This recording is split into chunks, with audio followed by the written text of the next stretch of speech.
Hello again everyone.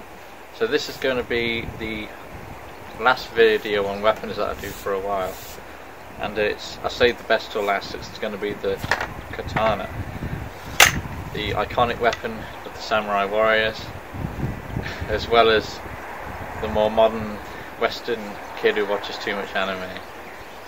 So let's get down into how you can use this weapon. Now, for most of the demonstrating and explaining of how this weapon works and how you can use it, I'm going to be using this. It's a bokken, just a wooden training sword pretty much. So I'm going to try explain what exactly makes this weapon such a good cutting weapon, because it's very well known for being the sort of thing that can cut a person clean in half like they're made of butter or something. And it is capable of doing that if you use it correctly. Of course, in the time when this weapon was used, they cut prisoners with it to test the blade and practice their technique, which of course you can't really do nowadays. But so to explain how it actually does this sort of top part of the blade is the really sharp bit. This very end part, that's where it's really sharp at this end. And you don't just hack someone like this. Same as with a saw, you don't cut a piece of wood with a saw like this. You draw it forwards and backwards like that, and that's how it cuts through. It's very similar, where the actual cutting comes from the drawing through. So you want to sort of land on your target and then draw the blade through, so it slices right along down the blade and off this really sharp bit. So every single cutting motion you do has this kind of drawing action built into it. You're not just slashing like this, you're hitting your target and drawing the sword back. Similar with this, you're not just going like that, you're going to sort of hit down and so I'm bringing it in to create that. And it's also why you may notice this one is a straight blade, which is actually just some random crap that Hollywood made up pretty much. I think one of the original things that I heard is that it's just because it's a lot cheaper and easier to make these sort of blades where they're very straight. Now of course this one that I have is just a show blade, it's just a display thing, and I'm not really going to go around trying to cut people anyway, so I don't need a curved one. But yeah, it's a lot cheaper and easier to manufacture them like this, but this is a really rubbish sword.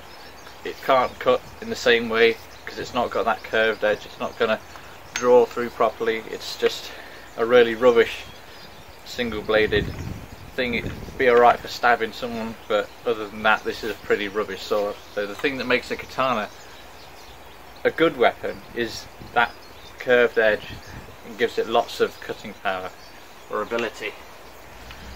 So that is basically how this sword works. So now let's go to how we can handle it a bit better. Okay, so now we're going to look at first how to hold it properly. So the way you want to hold this is about 2 fingers down from this thing. This is called the subo, this ring around here. About 2 fingers down, that's where your thumb goes. It's about that sort of distance. Then at the bottom here, you want your fingers wrapped around, but not your little finger. Your little finger stays just there. That is your sort of rough handle position. That is how you handle it. Now with the draw, how to draw the sword, you typically see it has this here. It would attach to your side here. You want to have the blade facing upwards, pointing that way.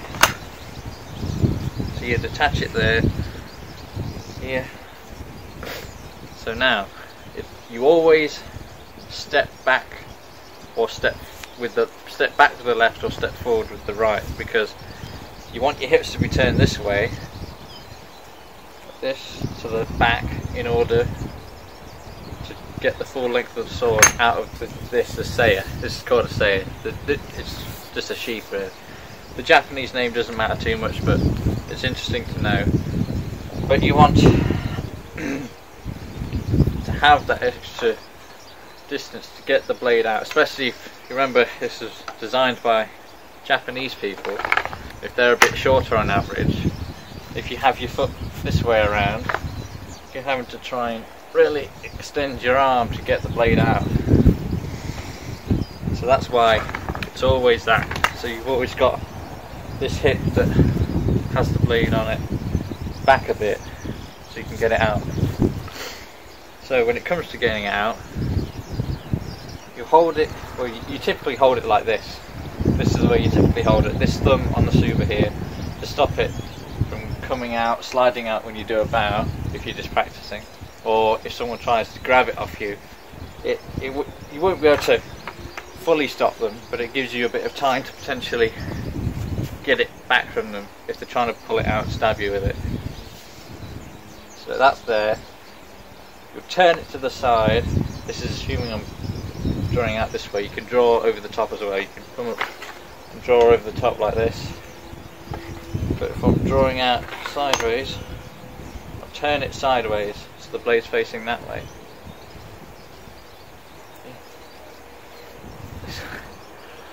Then I can draw it out like this.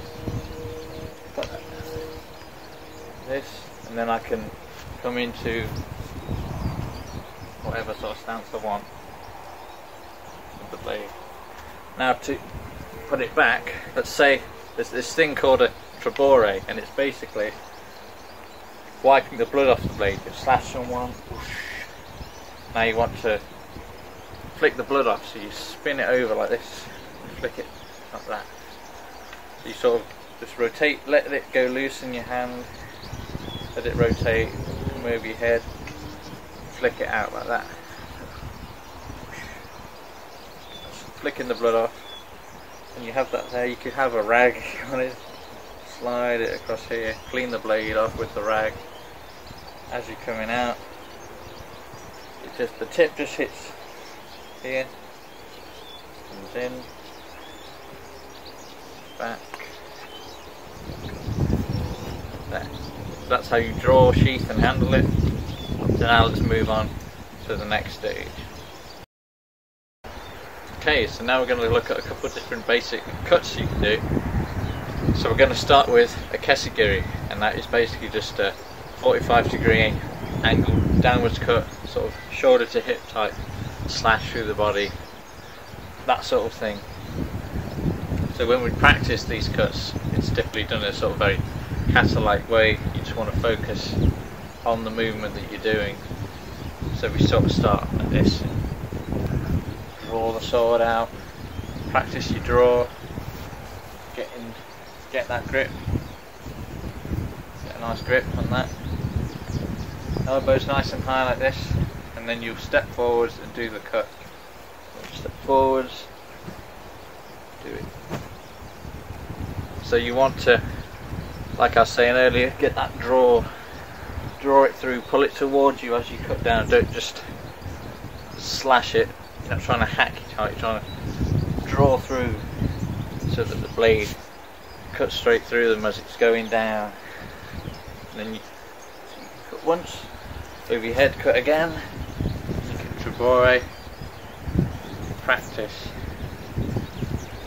it all. So that's the first one. And one thing I should note when you're doing these cuts with a sword is you want to hear this whooshing noise. If you hear that whooshing noise, then it means that it's just flying cleanly through the air. It's a nice solid cut. You're getting that draw motion right, because if it's wiggling through the air like this unstably, then it's not going to make any noise. and it's going to be a really rubbish cut. So you want to get that nice whoosh noise when you do it. So let's move to the next one. So this next one is called an ichimunjigari, and it's all the same start each time. And now this is just a sort of sideways slash. It's sort of meant as like a chop your head off type slash motion, and you want to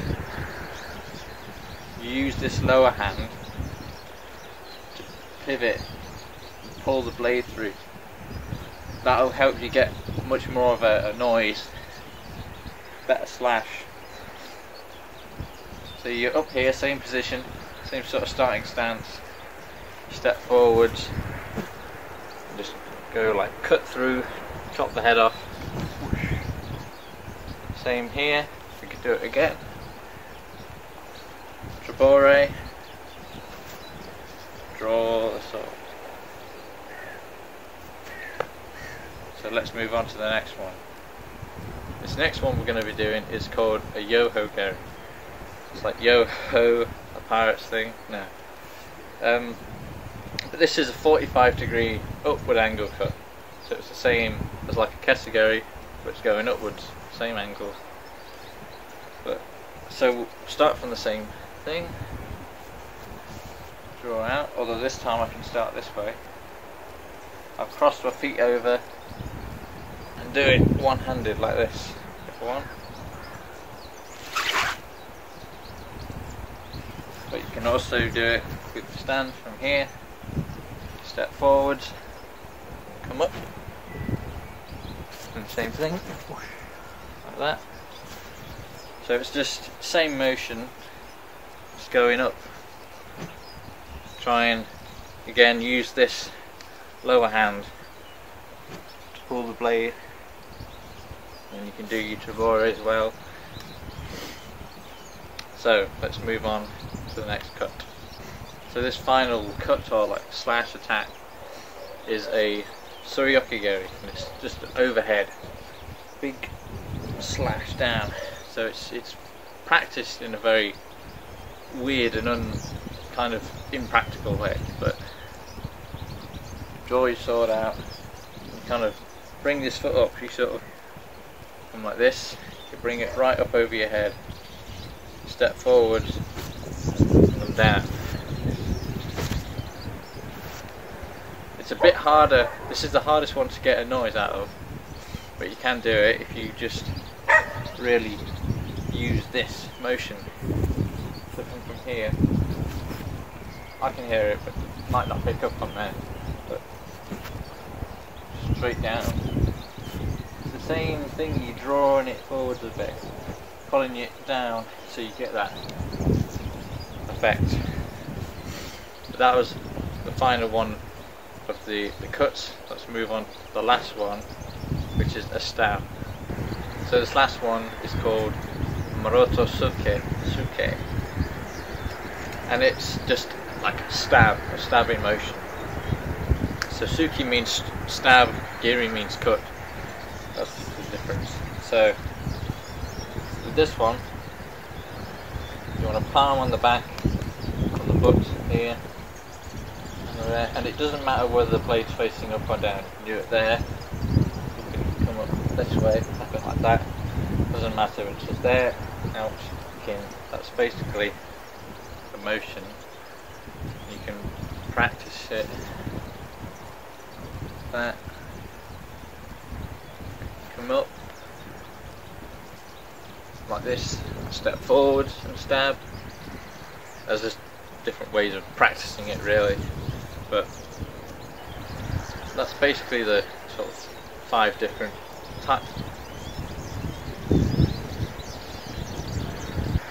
That's basically the 5 different types of attack that are sort of just basic things.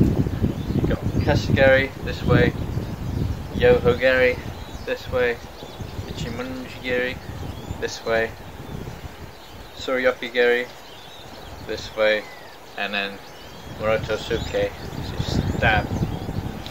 So let's move on to the last thing, which is just, it's another kata, like before with the other weapon videos, just a simple way of showing you how you can handle the weapon pretty much. So let's go and look at that.